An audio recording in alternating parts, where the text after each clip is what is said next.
You're listening to the Orisha Wisdom Podcast, episode 29.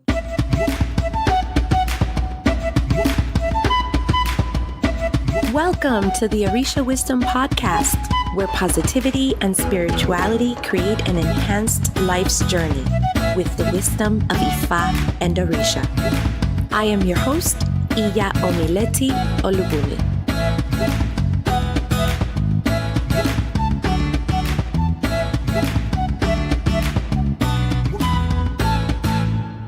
Welcome to the Orisha Wisdom Podcast. I am Iya Omileti. Thank you for spending some of your time with me to talk about all things Orisha, spirituality, and growth. So, turn up the volume in your car, put on your earbuds, grab a cup of tea, coffee, something fun to drink, and let's chat. Today's episode is especially brought to you today by our own Orisha Wisdom's Ori affirmations. Do you want to know what Ori is? Do you want to connect with your Ori? This is a free resource that is available to everyone. So go to www.orishawisdom.com/ORI1 and you can go grab yours. Now about today's episode. I'm a bit nervous about today's episode because one, it's very personal. It is a true story. It happened very recently. And two, it's a good example of our philosophy. So with that, I'm sure with the title, you can tell that it has something to do with justice. So today we are going to get very, very real. Many people come to Santeria or voodoo so that they can serve their own justice. Some justices need some help from everywhere. A rape, robbery, domestic violence, murder. These are big, big things. And basically, you need help from wherever it is that you can get it. If it's something major that has happened to you, then definitely not only should you seek law to help you, law enforcement, police, lawyers, etc. However, you should also see a responsible priest to see if there is an energy going on or something that can be done. Now, if things keep happening to you, it could be a warning that the Orishas are trying to give to you, or something that they're putting in your way, maybe to focus on your own family, to slow down a bit, to see a doctor, or for some other reason. Then we have the other times, air quotes, other times.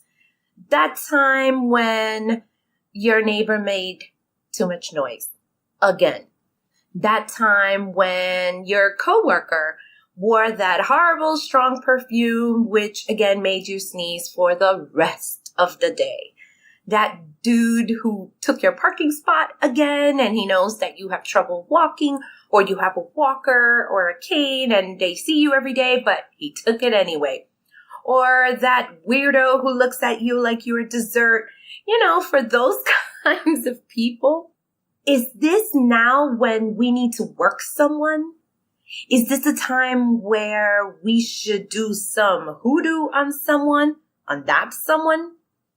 You might be like, it's nothing really that bad, but I have to do something. I need to do something. A little witchcraft, spiritual something. I need something to help me. I need a little justice, a little karma. My way would be absolutely great. And I've seen some spells in that Facebook group, and there's that book that I purchased. I am so sure that it is going to work. Sometimes we need to get it out. And the question is always, why did this happen to me? Why? This person needs to get it, right? Okay, now let's go into the story that I want to share with you. It's no secret that I am a scout mother, which means that I have a type of a scout under me. One of my boys is a Boy Scout, and the other one is a Cub Scout. And this time they're selling to raise money for their camps, both of them, camp cards. It's a type of card that is a rewards. It's a discount card.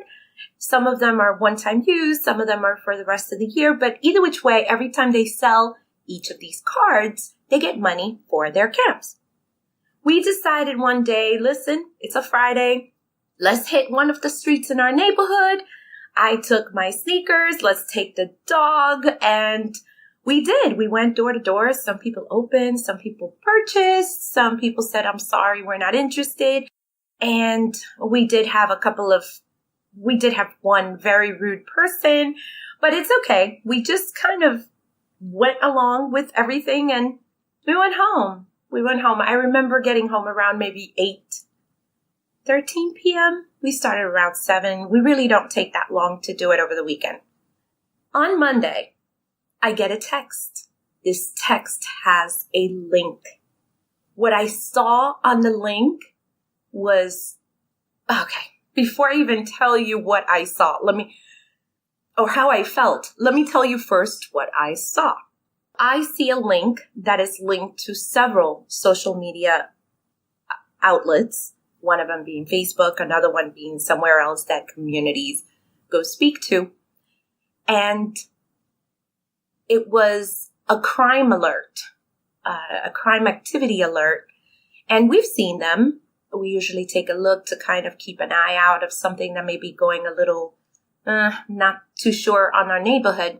And it says, these kids were canvassing the neighborhood. I'm pretty sure that they were going to rob. And one of them, he said his name, Pack, question mark.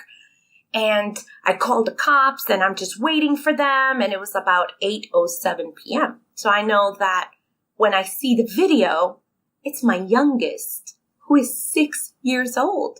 At some point, my middle one just came in, and I was just absolutely shocked. I was hurt. I was angry. Did I mention that I was hurt? I was very hurt because these are just children, and they knock on the door, step back. You could see them talking in the video. You could see the older brother checking in on the younger brother. And then they looked up again and he walked away. That was the end of it.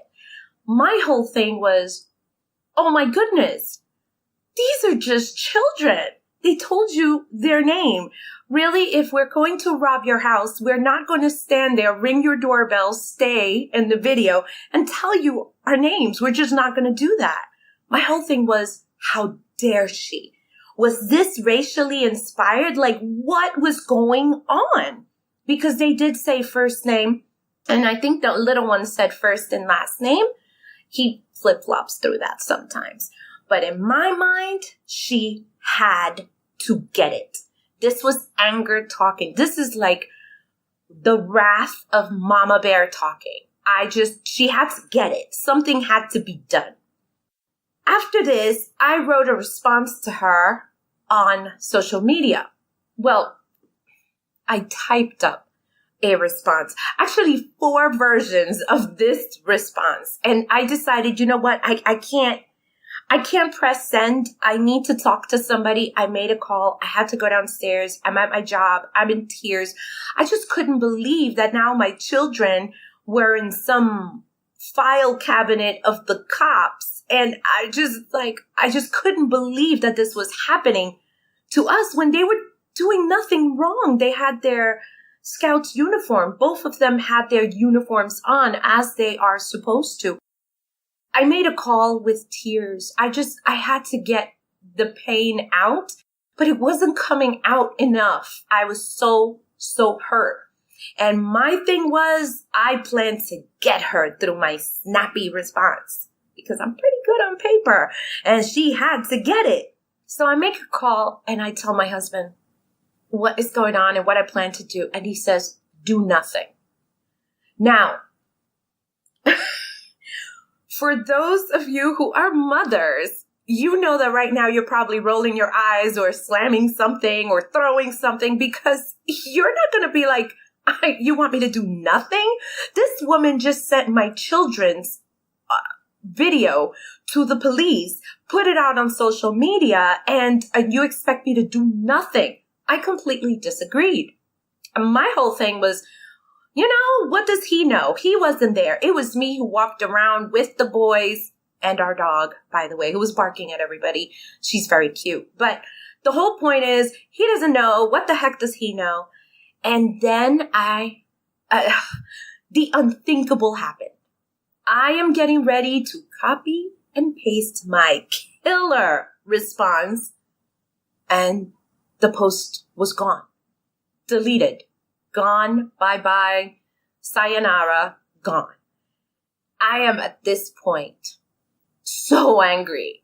How am I supposed to get this off my chest? How am I supposed to get even? How am I supposed to get my justice? And just like that, poof, it was over. I told you that, yes, this was going to be a very personal episode. But I did ask, where was Orisha then? How can they let this happen? How can this happen? We pretty much pray every day. There are some days that I forget, folks, but pretty much every day. What happened? Where's my justice? The kids haven't done anything. Okay, story continues. Tuesday, that's the next day, was the neighborhood watch meeting. The cops were scheduled to be there, but I have Boy Scouts meeting that same night, and I really, really wanted to be there in person to speak to the officers, and I did not want to be late. I stayed at my son's meeting's parking lot. I really did not move. I didn't want to just go off, do an errand, and then be late. I wanted for him to be, as soon as they closed their meeting, I wanted to grab my kid, put him in the car, and run to that meeting. And that's what I did. And I'm rushing back. And don't worry, I am driving within the miles limit, but I am rushing nonetheless. And when I get there, folks, you're not going to believe this. Everything was closed. The place where the meeting was being held, closed. Not a single car. The lights are off. And I got home so upset because, again, I missed my chance to get my justice. Okay? Get it? My whole justice thing? I'm thinking of what to do, and I'm imagining on how many herbs I'm going to have to crush to get her, because this lady, I can't believe that she did this, and how could you do that? And my mind is going. I am absolutely furious. Little did I know that I had something waiting for me. My godmother was visiting for a few days, which is a rare treat because actually that was a surprise. She told my husband and they kept it a secret, and I came home like nothing, and she was there. It was just totally great. So she was visiting, and my husband was on the phone. I wanted to find out how the meeting went and all that stuff. I just missed it. I couldn't get there in time, and I had to get the boys ready for bed. So she tells me, and guess what? That lady was there. Now, I wish that I could show you just how red I must have gotten, because now I'm even angrier, like anger. I'm fuming. Maybe I should have dumped my kid at the meeting, rushed over to that meeting, and then just driven back to pick him up when his, scout meeting was over. And she tells me, and she spoke up in front of the community about what the boys did to her in front of everybody. Now, I keep using the word furious, but if they would have cracked an egg on my head, it would have boiled. I think it would have fried. I was so angry.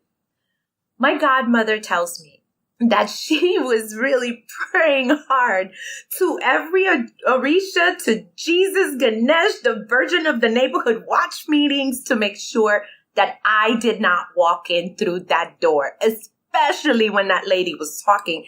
Because if I heard the things that she was saying, she was not sure what I was going to do. She's like, I have no idea what you could have done to that lady. I said, I'm not going to hit her. But she's like, but you could be ruthless. I'm like, well, those are my kids. The meeting went on as it was scheduled, and the folks asked their questions, the cops spoke, and then, the end of the meeting. I haven't mentioned to you that my husband is the chair of the neighborhood watch. So he had a role to speak at this meeting because he runs that meeting. And because it was a long meeting, he stepped into the restroom after the meeting happened. And he heard rushed knocks at the door, like, pa, pa, pa, pa, pa. You got to come out here. You got to come out here. Someone who was in a different committee who was there was knocking quite fast and just rushing him to get out. He makes it out and she starts kind of blubbering to him. Listen, that lady, she's talking to the police and it's about your boys and she's asking them all these questions because, they were canvassing her neighborhood and they were probably going to rob her and da-da-da-da. You have to get here. So as he walks, this is where I would have rushed over with red eyes, fumes coming out of my nose and my ears. I mean, I think I would have been ready to strike. This is really terrible to admit, but I really didn't like that crazy lady right about now. And he calmly smiles as he's reaching the lady and the cop.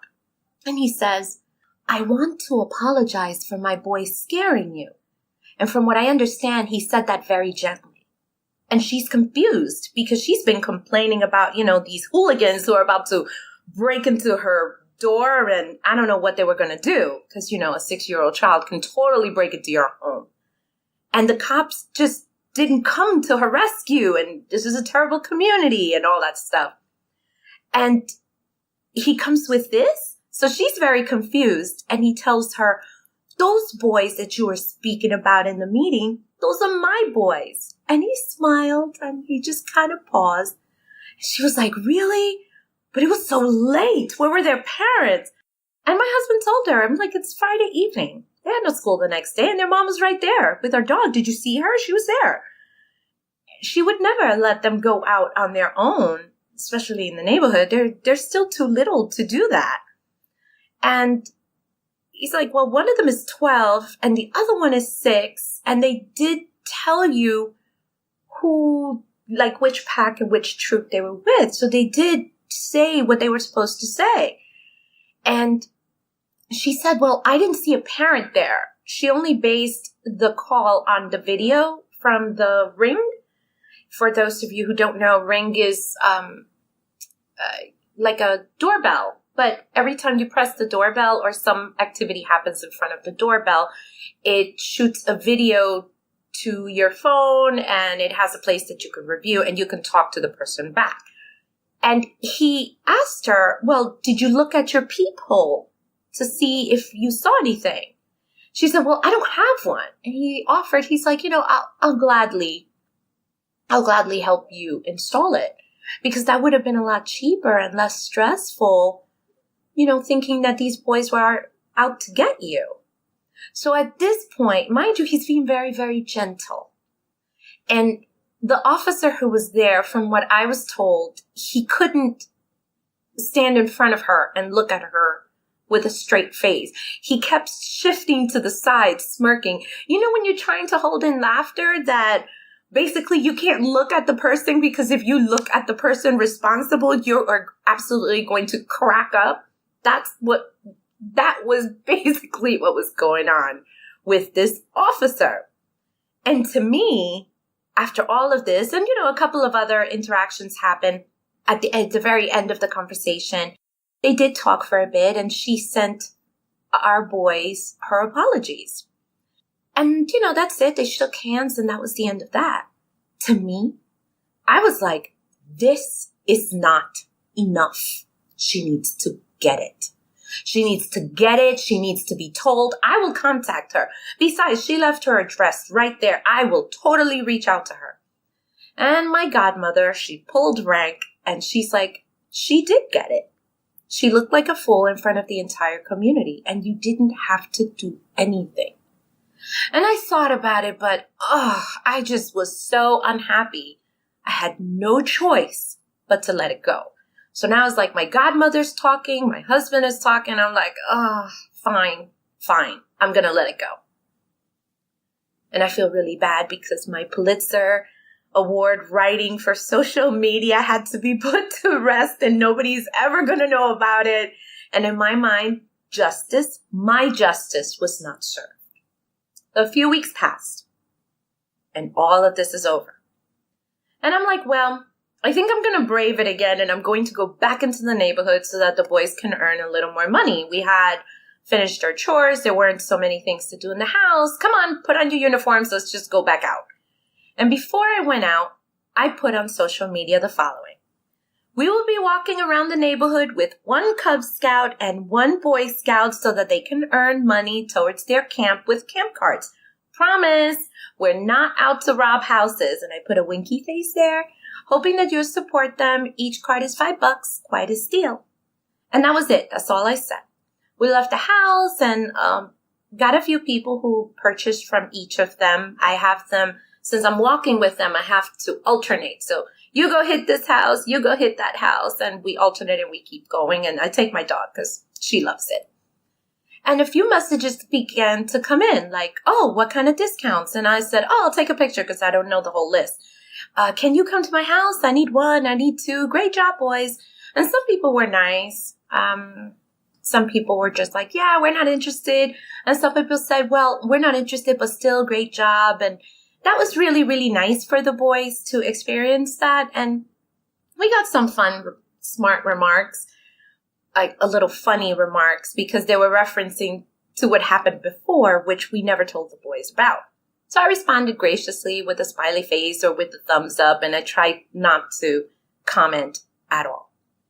As we're walking by, we went to a particular house, and it was my youngest one who knocked on this house. Oh, and my dog is barking like crazy because that is what she does.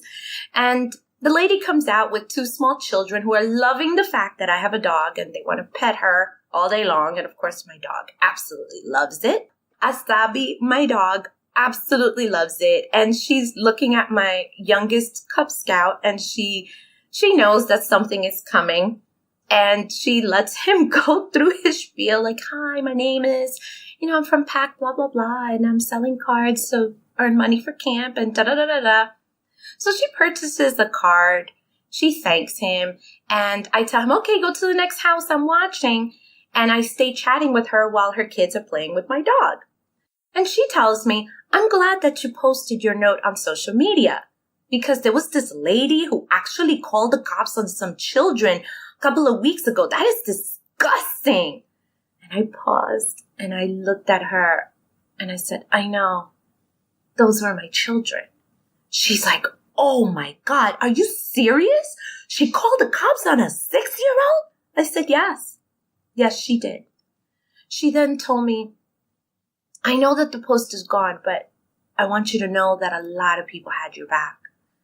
The kids, they are so cute and they're so respectful. And I know that it's hard for them to raise money for things, that they need to do for their programs, for school and whatever. I'm so sorry that this happened to you. You have our support. Just if you need anything, try to remember our house. In more than an instant, justice was served. It was there. I just had not seen how the universe had been working on my behalf without me doing anything. I realized when I spoke to that lady right then and there that all of my prayers, the ones that I've done in the morning, the ones that I do when I'm walking about, to have a great day, for protection and all that good stuff, they were really heard. Ochosi made sure that I didn't see any of the messages that weekend. We were busy doing scouting things. And he made sure that the cops were not involved and an aerial manhunt did not take place. Ogun made sure that we were safe when we were out there. I mean, this is a gun-carrying state. She could have shot us in fear. Anything could have happened. Elegba made sure that where we went was the right street for what was about to come. And he made sure that I did not make it into that meeting. Let me tell you, I sure did try. I tried to make it to that meeting with everything I had. I'm notorious for making it to places like that late. And I'm like, I am not going to be late, but it happened. Yemaya made sure that those boys felt nurtured and still they were cute. And because of this, they will always be remembered in the neighborhood as the scouts that some crazy lady called the cops on them and will probably get support throughout their entire scouting career. Seriously. And they don't even know about it. They don't even know that this happened.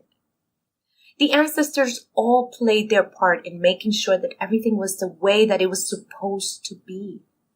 I didn't need to kill no chicken, burn no candle, crush no herbs. I didn't have to leave nothing at her door, no powders, no nothing. Divine justice was at play here. When we pray in the mornings, we might not see what is going on in the background. We might be really gung-ho on pushing our own agenda when we have to trust our spiritual process. We have to trust that if we make a prayer, that it's going to be said with heart and that it's going to be heard. We have to trust that our ancestors, they got our backs. We have to trust that our Orishas got our backs.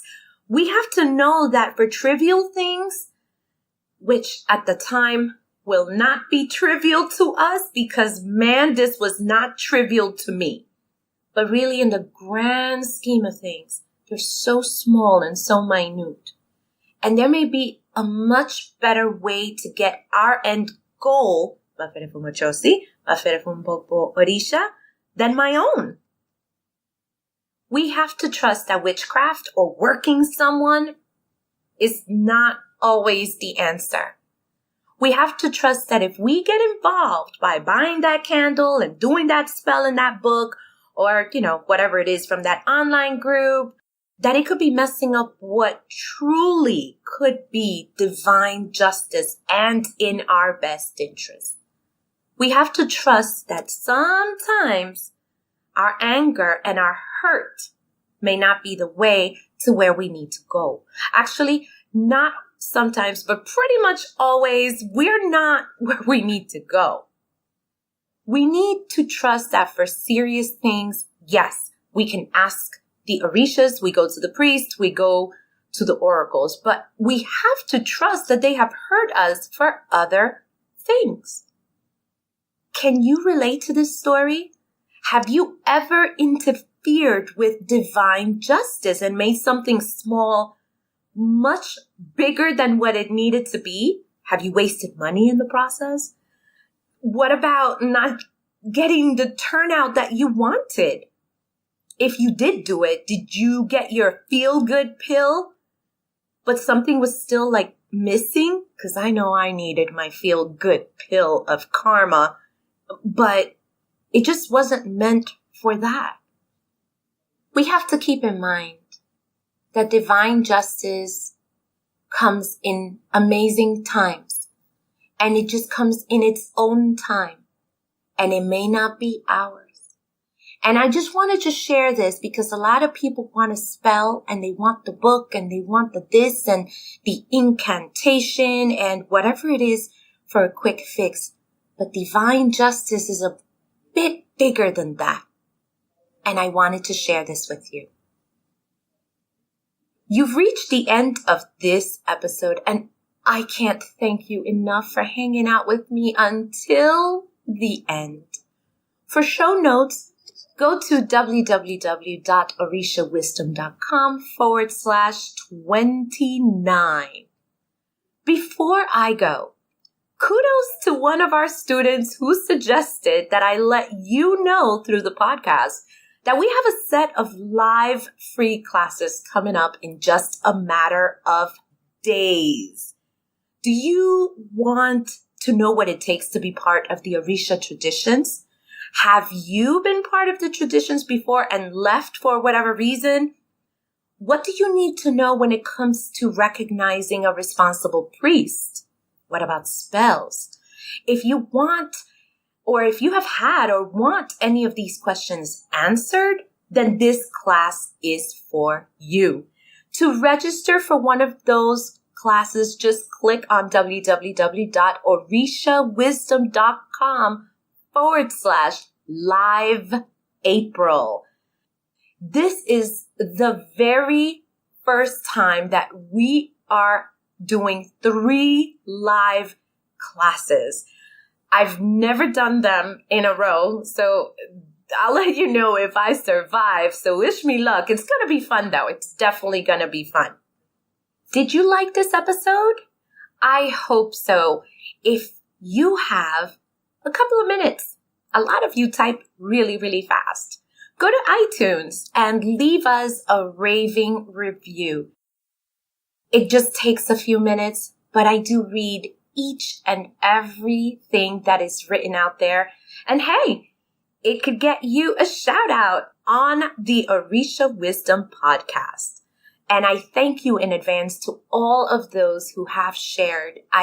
It's just an amazing feeling, and it keeps me going to bring you more podcasts. So I thank you in advance for making this a great Orisha Traditions podcast. Until next time, may the elevated ancestors and all Orisha bless you immensely. Odabo. Thank you for listening to the Orisha Wisdom podcast.